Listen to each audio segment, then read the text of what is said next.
Pozdravljeni v podkastu Od genov do zvezd.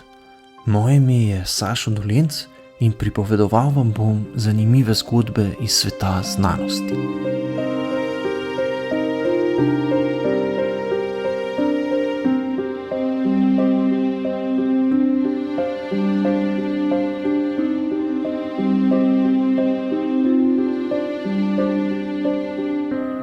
Velikonočni otok sredi južnega dela Pacifika je eden najbolj odročnih krajev našega planeta, ki so ga za stalno naselili ljudje že pred prihodom Evropejcev. Rapa Nui, kot otoku pravijo domačini, je vulkanskega izvora in ni veliko večji kot hrvaški otok Vis. Za polet z letalom iz Južne Amerike potrebujemo do otoka več kot 5 ur, pri čemer preletimo skoraj 4000 km oceana. Kako odročen kraj je velikonočni otok, najbolj slikovito opišemo, če si zamislimo, da bi bil Vis osamljen otok, ki bi ga obkrožalo odprto morje oceana, najbližja celina pa bi bila nekje pri Kanarskih otokih ali na Grenlandiji.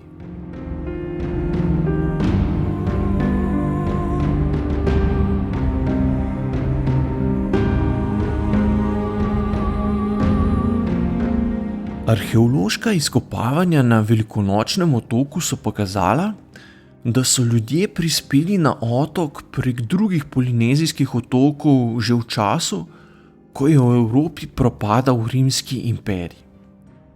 Največji razcvet je tamkajšnja kultura doživela po letu 1000, ko je na tem majhnem odročnem pacifiškem otoku živelo več kot 10 000 ljudi.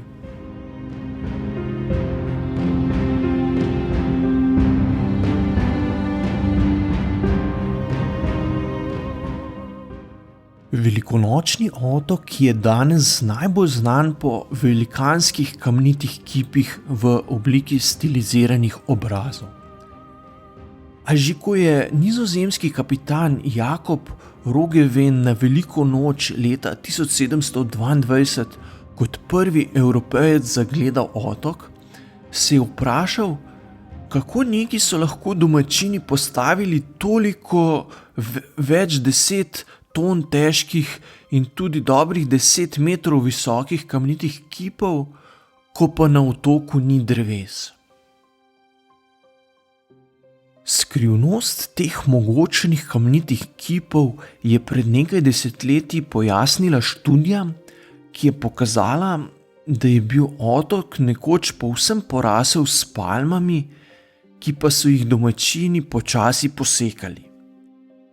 Ko so otok v začetku 18. stoletja odkrili nizozemski pomorščaki, je bil že povsem gol.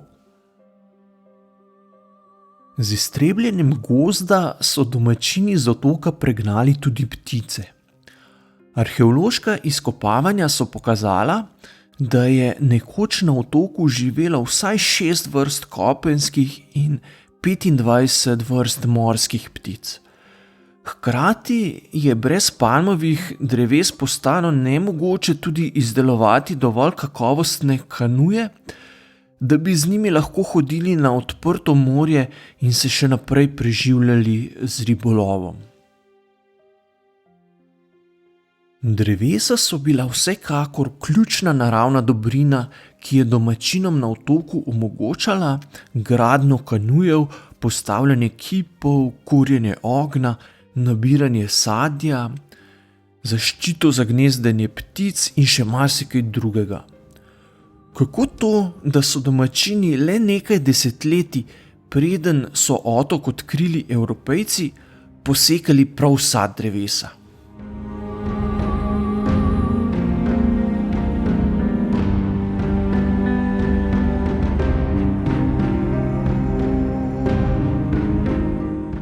Ko na otoku naenkrat ni bilo več dreves, so se hitro pojavile težave.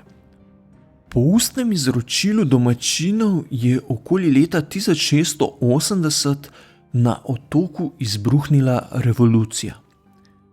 Prej je otoku vladal poglavar, ki so ga častili kot božanstvo. Dokler je bilo hrane in dreves v izobilju, so podaniki njemu in njegovim pomočnikom izkazovali vse časti in mu postavljali kamnite spomenike povsod po otoku. A ko je na otoku zmanjkalo dreves in je zavladala velika lakota, so se ljudje uprli in izbruhnila je revolucija.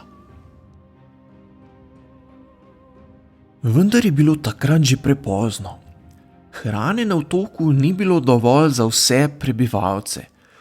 Populacija na otoku se je hitro zmanjšala za 70 ali morda celo 90%. A tudi v teh spremenjenih razmerah poti nazaj ni bilo več. Drevesa so bila zavedno izgubljena.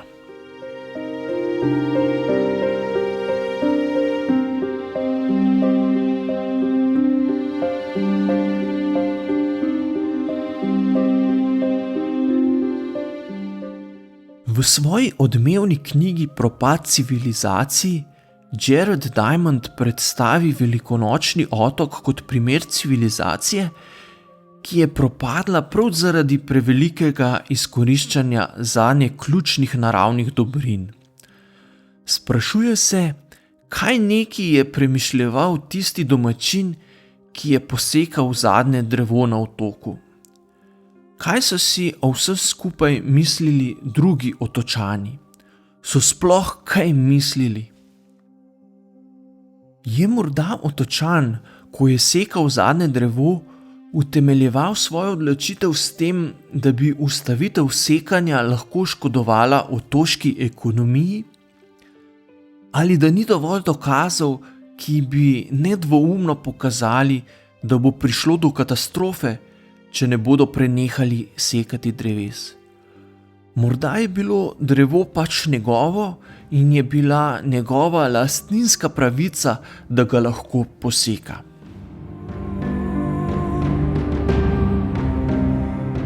Dogajanje na pacifiškem otoku pred nekaj stoletji je lahko koristna in poučna zgodba tudi za nas in našo današnjo globalno civilizacijo na planetu Zemlja.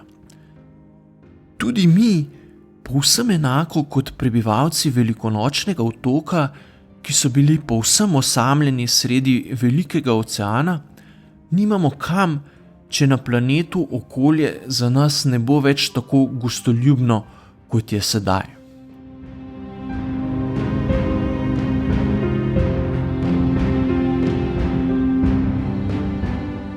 A vsakdo seveda najprej pomisli, da je naš planet veliko večji kot majhen otoček sredi oceana. Ali se vpliv človeka na okolje nekako ne porazgobi po vsej velikanski zemeljski obli? Naš planet res ni majhen, a vsaj glede debeline atmosfere imamo običajno povsem napačno predstavo. Če Zemljo predstavimo z globusom, ustreza atmosferi zgolj debelina lakaste lazure na površini plastične krogle, porisane s kontinenti in oceani. Ob tej prispodobi pa si že lažje zamislimo, kako lahko človeška dejavnost kljub velikim razsežnostim planeta vseeno povzroči globalne spremembe.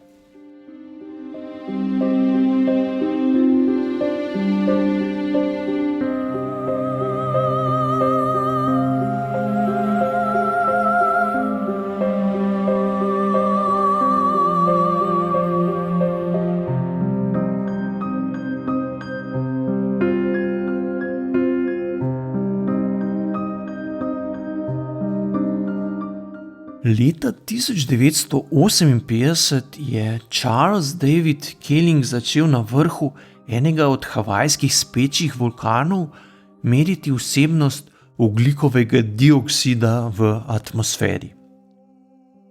Izbral je od civilizacije zelo oddaljen kraj na Zemlji, da bi dobil čim bolj zanesljive podatke o koncentraciji tega plina v atmosferi.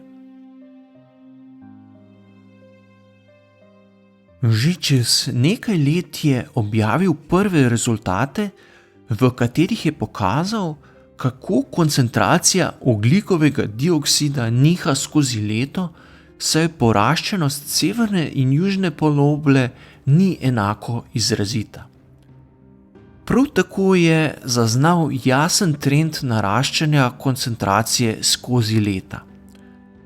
Ko je začel izvajati meritve, je bila povprečna koncentracija ogljikovega dioksida v atmosferi 315 enot, sedaj pa je narasla že na več kot 400 enot.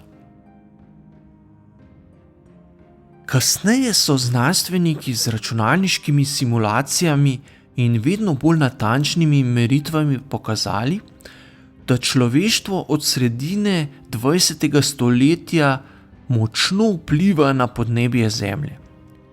Izkazalo se je, da so se mnogi parametri, ki jih lahko spremljajo, začeli od takrat naprej hitro odmikati od dotedaj dokaj stabilnih vrednosti.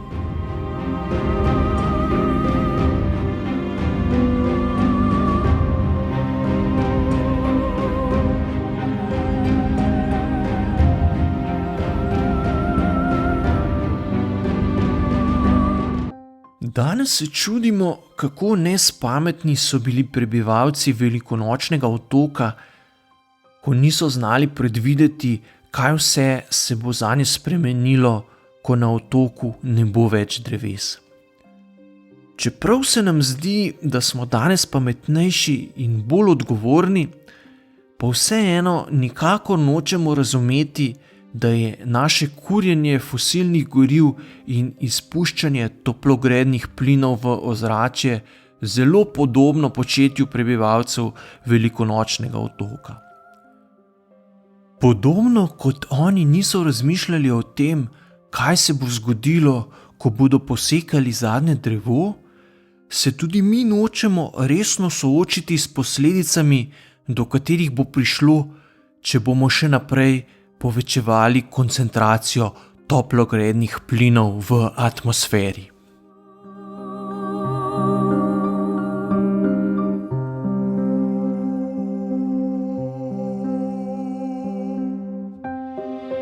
To je bil podcast Od genov do zvezd. Moje ime je Sašo Dolenc in z novo zgodbo se vam oglasim že kmalu.